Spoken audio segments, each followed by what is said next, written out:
네, 우리 이제 2026년 새해 이제 목회년도 새해입니다. 목회년도 새해 이제 맞이해서 이제 표어가 바뀌었어요. 그래서 우리가 구호를 좀 외치려고 해요. 와, 제가 이제 구호 준비하면 여러분이 얍 하고 제가 이제 나부터 먼저 주님의 그러면 여러분이 제자 되고 나와 같은 여러분이 제자 삼자 이렇게 말씀하시면 됩니다. 아시겠죠? 자, 구호 준비. 나부터 먼저 주님의 나와 같은 와! 네.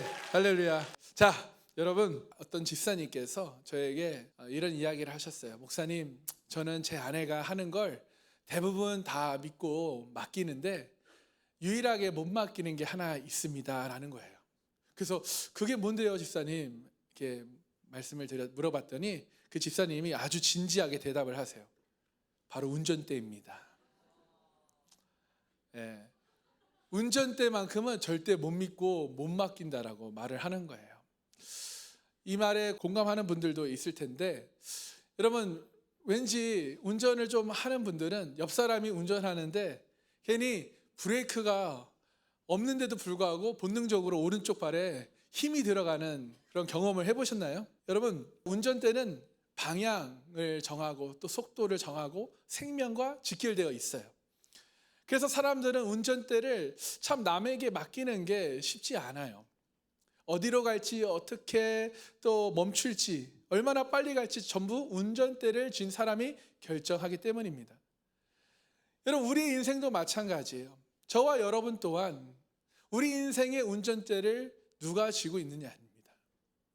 우리는 예배를 드리면서 예수님, 주님만이 나의 주인이십니다. 주님만이 나의 왕이십니다. 주님, 나의 인생을 주님께 맡기겠습니다. 라고 고백을 하지만 그러나 실제 우리의 삶은 어떻습니까?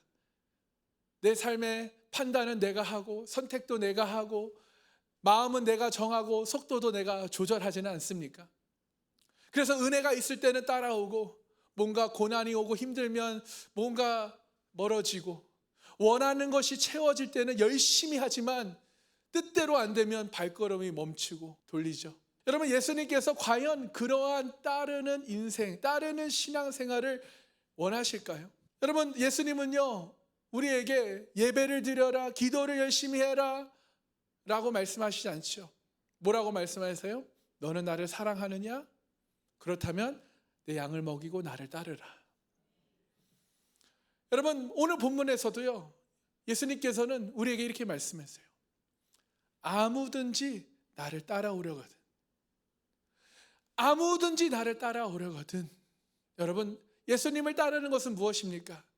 어떠한 기적을, 은혜를, 축복을 구하고 체험하는 것이 아니에요. 예수님을 따른다는 것은 바로 나의 삶의 운전대를 주님께 맡기는 것입니다. 내 감정에서 주님의 뜻으로 바꾸는 거예요. 내 계획에서 주님의 계획으로 바꾸는 것입니다.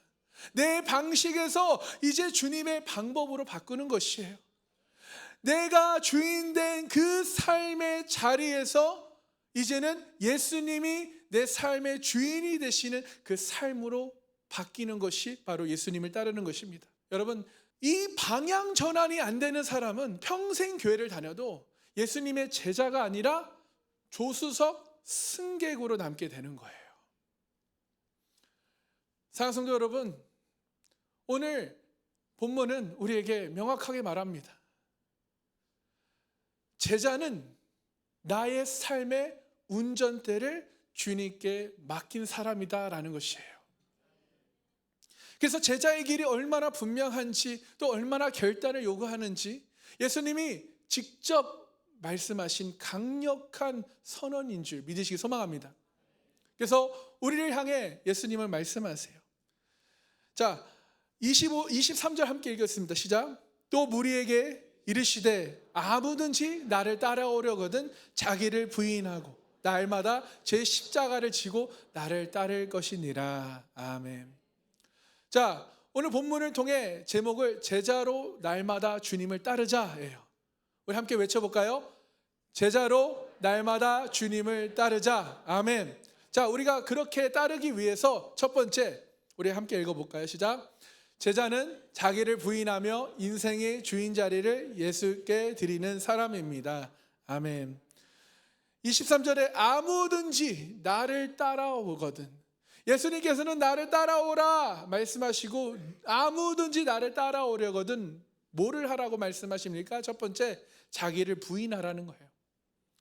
자기를 부인하라는 것은 여러분, 예수님의 첫 번째 요구는 어떤 행동이 아니라 바로 자아의 부정입니다.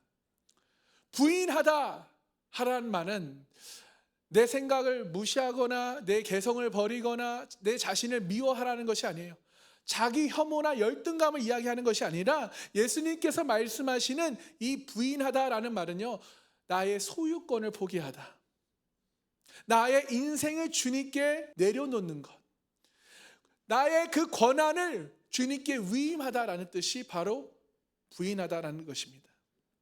그래서 나의 존재를 부정하라라는 말이 아니라 나의 그 소유권을 포기하다, 내 인생의 결정권을 내려놓다라는 말씀이에요. 많은 그리스도인들이, 저도 그랬었고요, 예수님을 위로받고 싶을 땐 찾아요.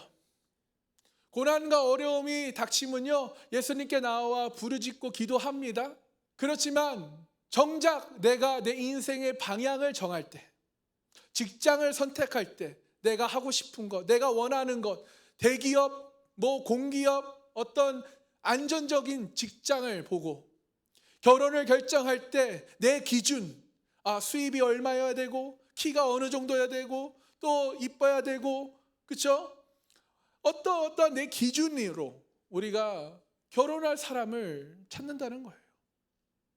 시간을 사용할 때는 내 시간, 내 계획, 내가 원하는 것, 내 취미 생활, 그러면서 주님과의 시간은 저기 멀리 있고, 하나님께서 주신 그 돈을 내 돈이라 생각하며 내 우선순위에 내가 원하는 것에 쓰면서 주님께 드리는 것은 계산하며 쓰고, 여러분, 그래서 결국 예수님은 내 삶의 조언자 역할만 하는 거예요.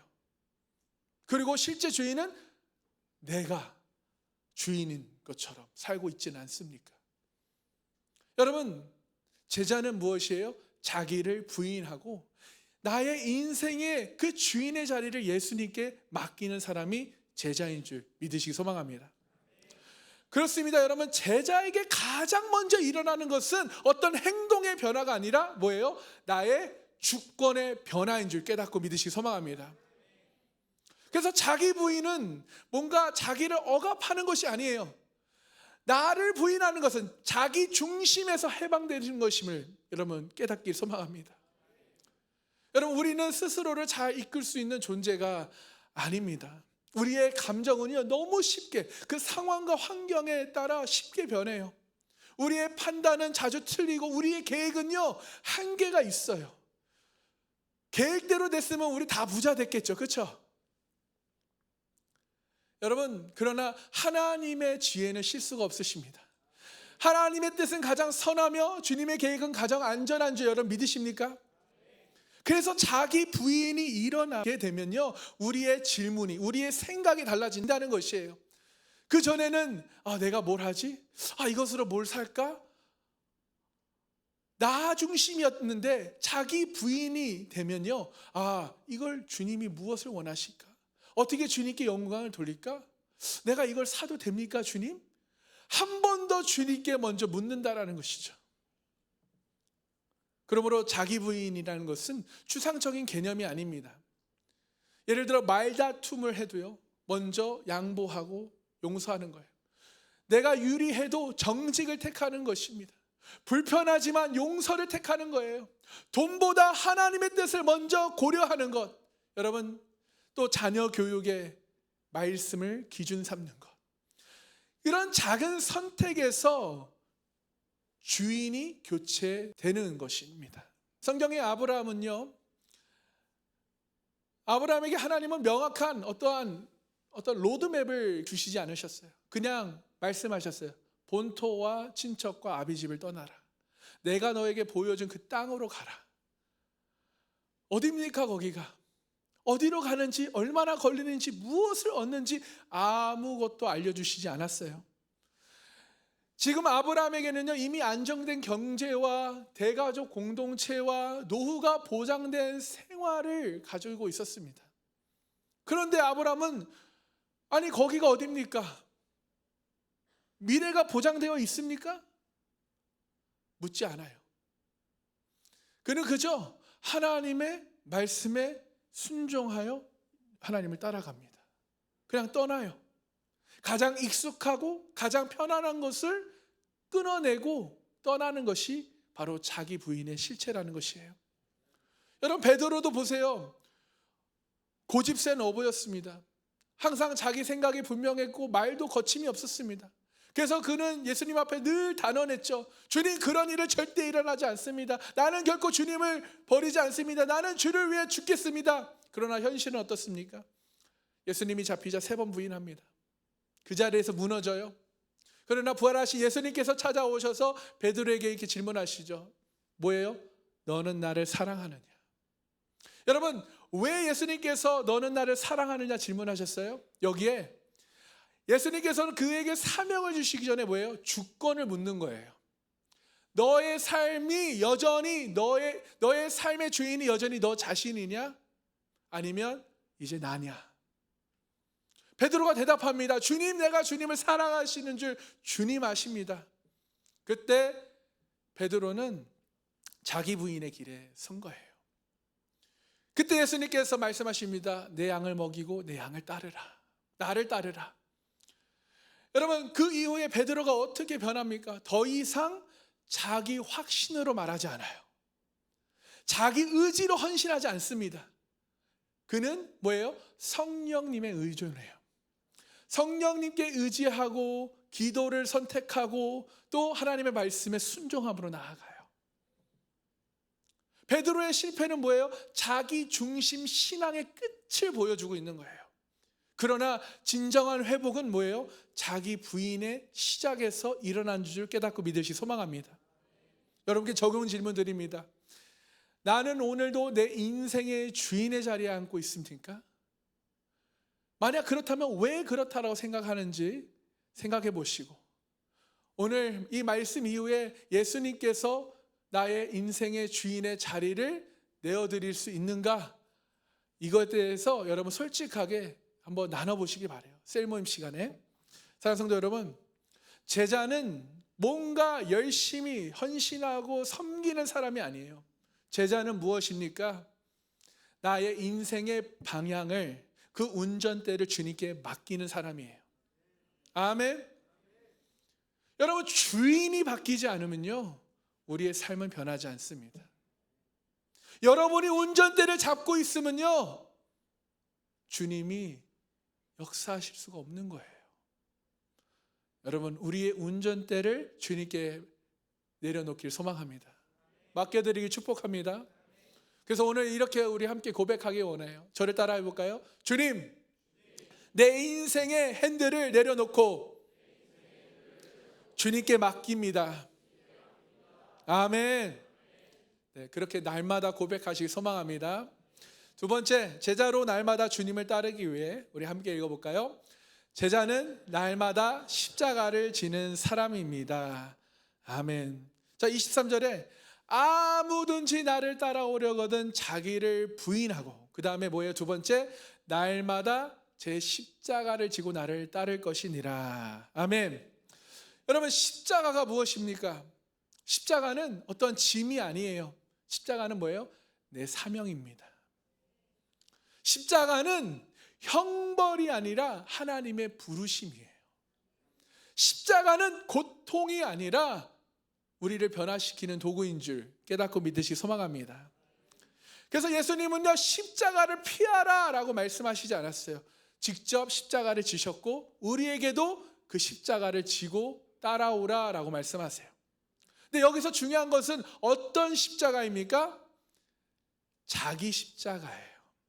남의 십자가 아닙니다. 누구의 십자가 아니라 내 십자가를 지고 따라오라고 말씀하세요. 즉 하나님이 각자에게 맡기신 고유한 사명과 그 훈련과 그 연단이 있어요.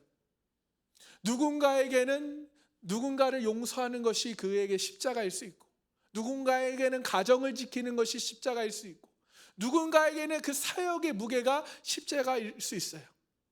그러나 여러분, 십자가 없는 신앙은요, 깊어지지 않아요. 성장하지 않습니다. 흔들려요. 그러므로 여러분, 십자가를 내가 지는 만큼 내가 성숙하게 되고 짊어질 때에 예수님을 더 깊이 알게 되는 줄 깨닫고 믿으시 소망합니다. 그리고 예수님께서 또한 뭐라고 말씀하세요? 자기 십자가를 지고 한 번만 십자가를 지고 따라오라 말씀하십니까? 아니죠. 뭐라고 말씀하세요? 그분의 초청은 날마다예요. 날마다 제 십자가를 지고 따라오라. 현재 진행형이에요. 그렇습니다, 여러분. 제자도의 핵심은요, 오늘 하루의 결단이 아닙니다. 제자도의 핵심은 바로 지속성이에요. 처음 믿기 시작할 때는 열심히 할 수 있어요. 처음 헌신할 때는 마음이 뜨거워요. 큰 집회나 부흥회 뒤에는 뜨거운 은혜가 우리 안에 넘칠 수 있습니다. 그러나 신앙은요, 불이 아니라 바로 일상의 호흡이에요. 아멘. 순간의 감동이 아니라 우리의 삶의 반복인 줄 믿으시 소망합니다. 그래서 제자란 한 번 그냥 울며 뭔가 결단한 그런 고백 위에 세워지는 것이 아니라 매일매일 주님과 동행하며 하나님의 말씀에 순종하는 사람, 성령님의 인도함에 따라 순종하며 살아가는 사람이 바로 제자라는 것입니다. 십자가를 지라 하면 많은 사람들이 뭔가 고난이라고 생각합니다. 십자가를 지면 뭐 경제적인 어려움이 있을 수 있고, 또 어떠한 궁핍과 어떠한 핍박이 있을 수 있다라고 저는 생각해요. 그러나 예수님이 말씀하신 십자가는 이 자아의 죽음을 이야기하는 거예요. 즉, 내 뜻을 죽이고 내 뜻을 내려놓고 내 계획을 내려놓고 주님의 뜻으로, 주님의 계획으로 내가 살겠다라고 선택하는 것입니다. 그러므로 십자가를 진다는 것은요, 용서하고 싶지 않지만 용서를 선택하는 거예요. 편한 길 대신, 좋은 길 대신, 성공의 길 대신 주님의 길, 옳은 길을 선택하는 것입니다. 말하고 싶은 것을 참고 침묵하는 것, 또 세상 방식 대신 복음 방식을 고집하며 손해보더라도 진리를 따르는 선택을 하는 것입니다. 그러므로 십자가는 고난이 아니라 결단의 자리인 줄 깨닫고 믿으시기 소망합니다.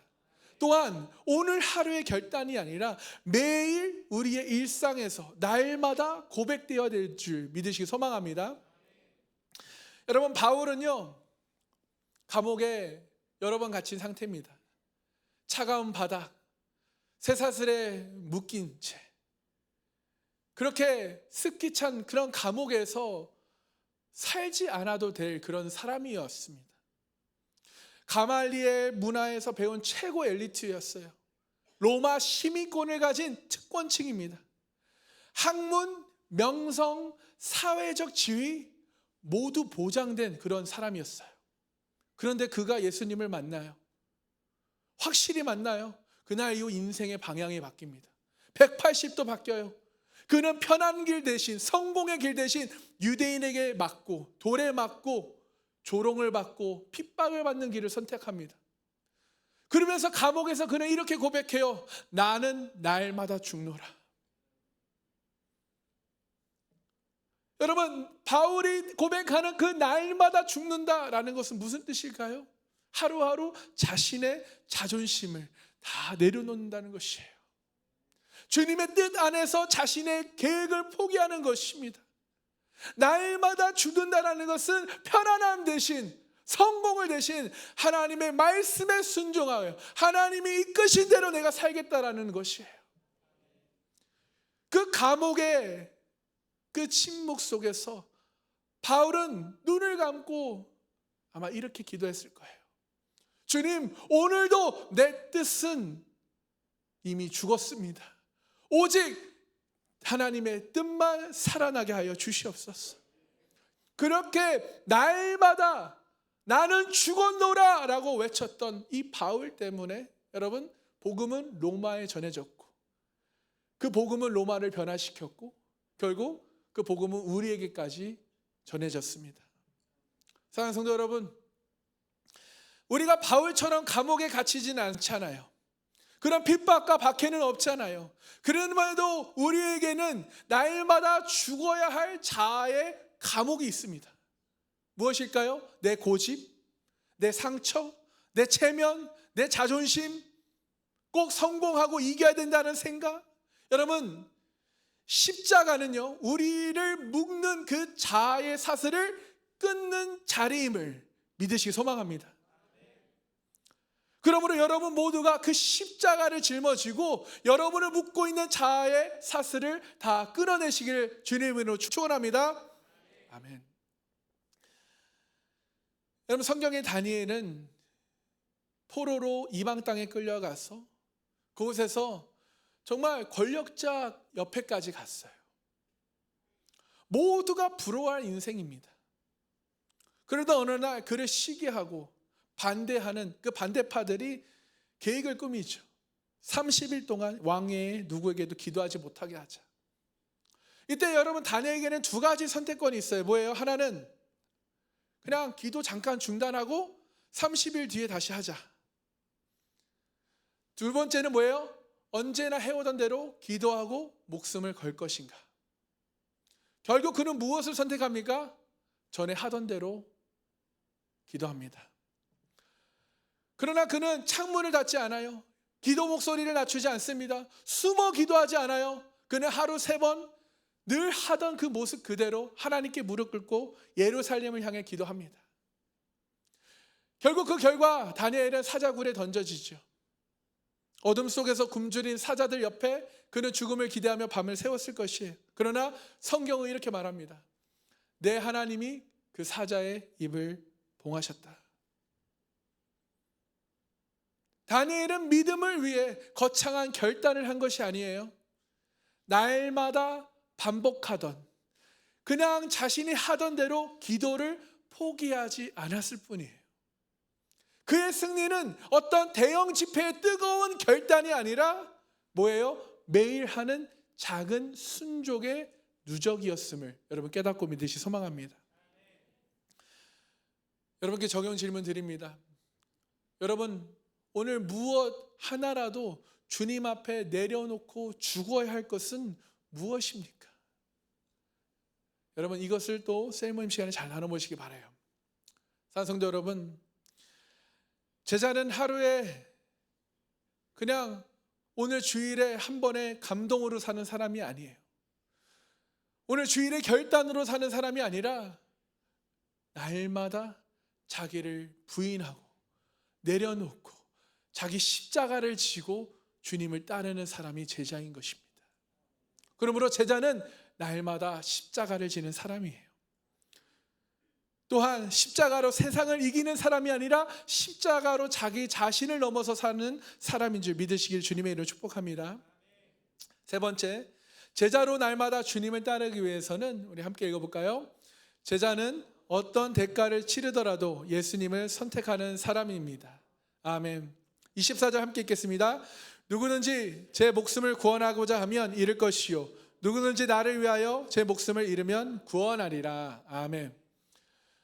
예수님께서 제자를 부르실 때 쉬운 길을 약속하지 않으셔요.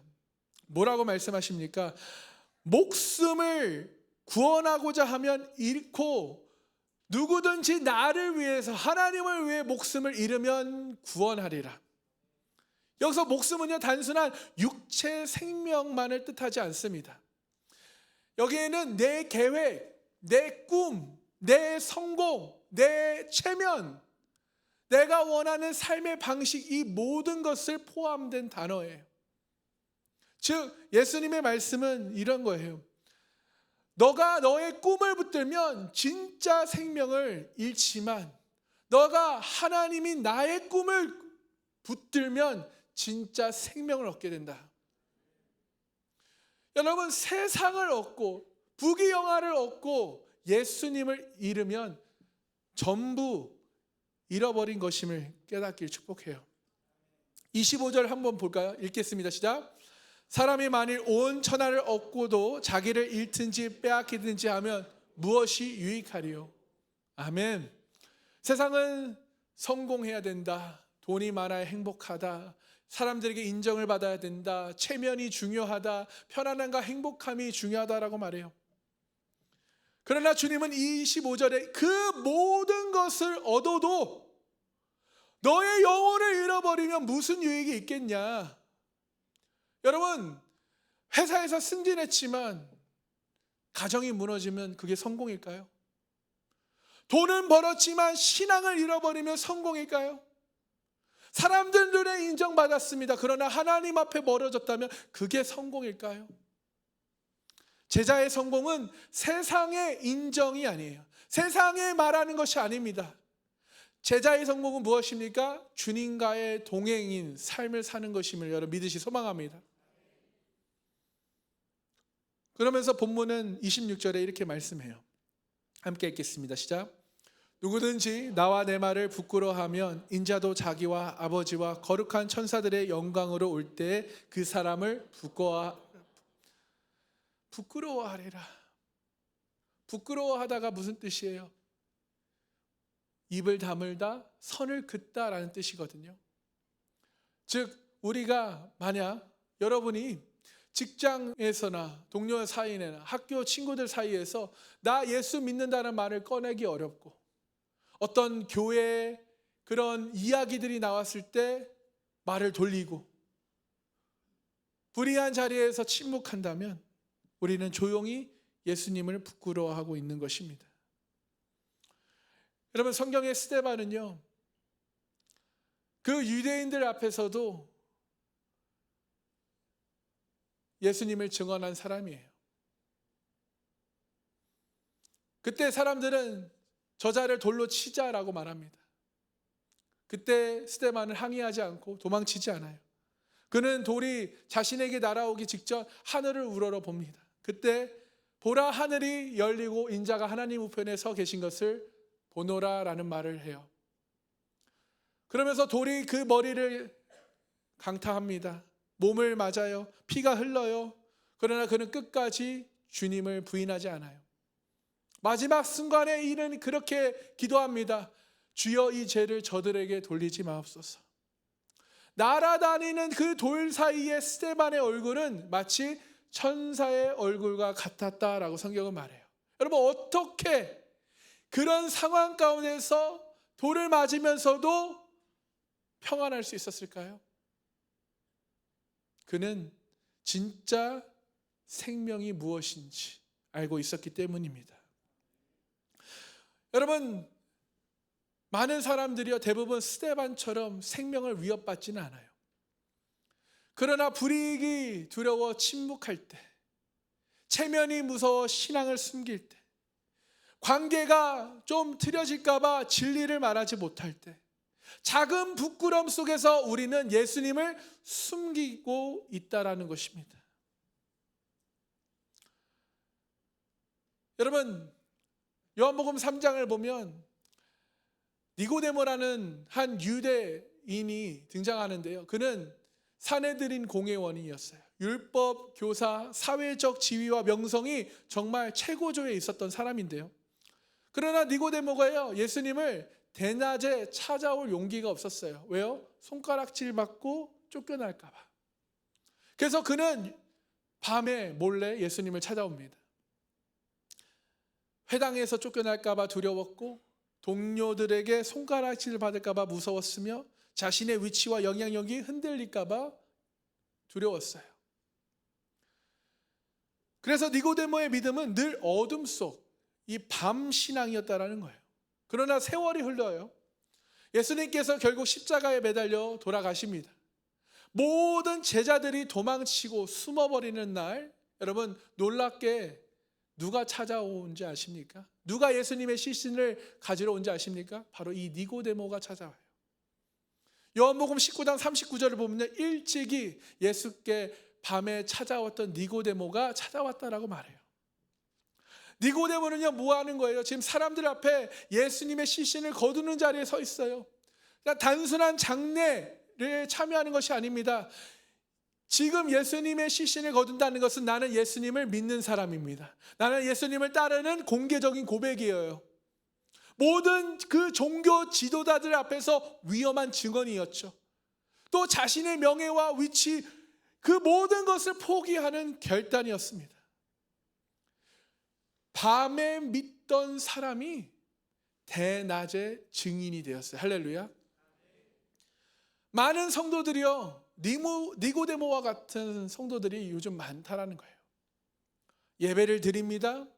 예수님을 믿는다고 고백합니다. 기도도 해요. 그러나 그 자신의 삶의 자리에서 늘 밤신앙을 살고 있어요. 직장에서 믿음을 숨기고, 관계에서 복음 이야기를 피하고, 불의 앞에서 침묵하는. 여러분, 빛의 자녀는 어둠 속에 거할 수 없는 줄 믿으시기 소망합니다. 제자는 빛 가운데, 빛 대신 주님과 함께 빛 가운데 예수 그리스도의 이름을 드러내는 증인인 줄 믿으시기 소망합니다. 여러분께 적용 질문 드립니다. 나는 지금도 밤에 믿는 제자로 여러분 머물고 있습니까? 아니면 낮에 증언하는 제자로 살아가고 있습니까? 여러분, 오늘 이후로 더 이상 숨어 믿는 그런 사람이 되지 않길 소망합니다. 낮에도 증언하는 그런 복된 예수님의 제자들 되시기 소망합니다. 여러분, 예수님은 우리를 성도로, 신자로 부르지 않으셨어요. 예수님은 우리를 예수님을 따르는 제자로 부르셨어요. 그래서 제자는 어떤 대가를 치르더라도 예수님을 선택하는 사람인 줄 믿으시기 축복합니다. 제자에게는 자기를 부인하는 것이며 또 자기의 십자가를 지고 날마다 주님을 따르는 길임을 깨닫고 믿으시길 소망합니다.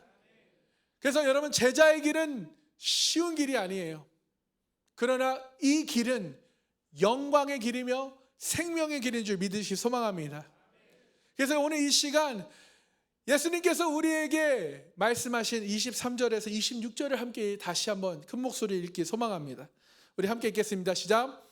아무든지 나를 따라오려거든 자기를 부인하고 날마다 제 십자가를 지고 나를 따를 것이니라.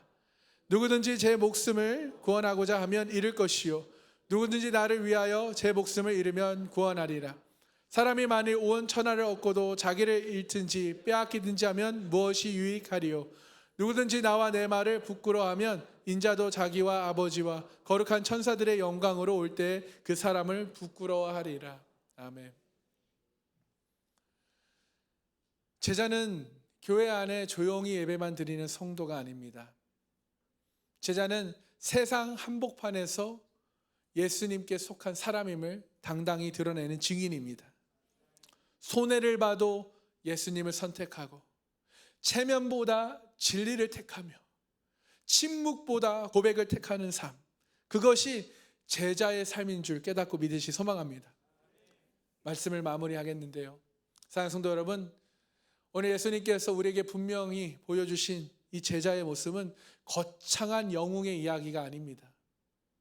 첫 번째, 제자는 뭐예요? 자기 부인을 하는 사람이에요. 자기를 부인하는 사람.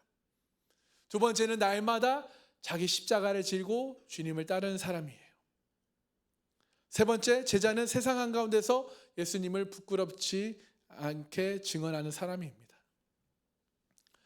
아브라함은 편한 본토를 떠나는 선택으로 제자가 되었고, 베드로는 그 실패 후에도 다시 예수님을 사랑의 고백을 하며 따르기로 선택하며 제자가 되었어요. 바울은 매일 날마다 나는 죽노라를 외치며 그 하나님의 말씀의 순종으로 제자의 길을 완주했습니다. 니고데모는 그 어둠 속 숨어 있던 믿음을 내려놓고 사람들 앞에 예수를 드러내는 증인이 되었어요. 사랑하는 성도 여러분, 제자는 특별한 사람만 되는 것이 아니에요. 제자는 오늘 말씀에 나온 것처럼 아무든지 나를 따라오려거든. 조건을 붙이지 않으십니다. 자격을 요구하지 않으세요. 아무든지 나를 따라오려거든. 여러분, 오늘 이 말씀이 주님의 음성으로 들리기 소망합니다. 아무든지 나를 따라오려거든. 이것은 즉 무슨 뜻이에요? 너는 오늘 나를 따르겠느냐? 너는 오늘 나를 따르겠느냐? 물으셔요. 여러분 주님을 따르시겠습니까? 정말 따르시겠어요? 만약 여러분의 인생의 주인을 다시 주님께 돌려드리기를 원하신다면 여러분의 가슴에 손을 얹고 우리 함께 이 고백을 하길 소망합니다. 우리 함께 고백합시다. 주님, 제 인생의 주인은 예수님이십니다. 오늘부터 내 생각이 아니라 주님의 뜻을 먼저 묻겠습니다. 편한 길이 아니라 옳은 길을 선택하겠습니다. 침묵이 아니라 고백의 자리에 서겠습니다. 아멘. 여러분, 이 고백이요, 오늘 하루만 고백하는 것이 아니라 주일에 예배당에 와서만 사람들 보니까 들으니까 고백하는 것이 아니라 내일에 매일 월요일 그 다음날 여러분 이 고백을 드리며 매일매일 이 고백을 드리며 우리 정말 주님을 따르는, 날마다 주님을 따르는 우리 제자들 되시기 소망합니다. 더 이상 숨어서 믿는 신앙이 아니라, 밤 신앙이 아니라, 내가 원하는 대로 사는 신앙이 아니라 이제 신자의 자리를 떠나 제자의 자리로 나아가시는 우리 복된 성도님들 되시기 소망합니다.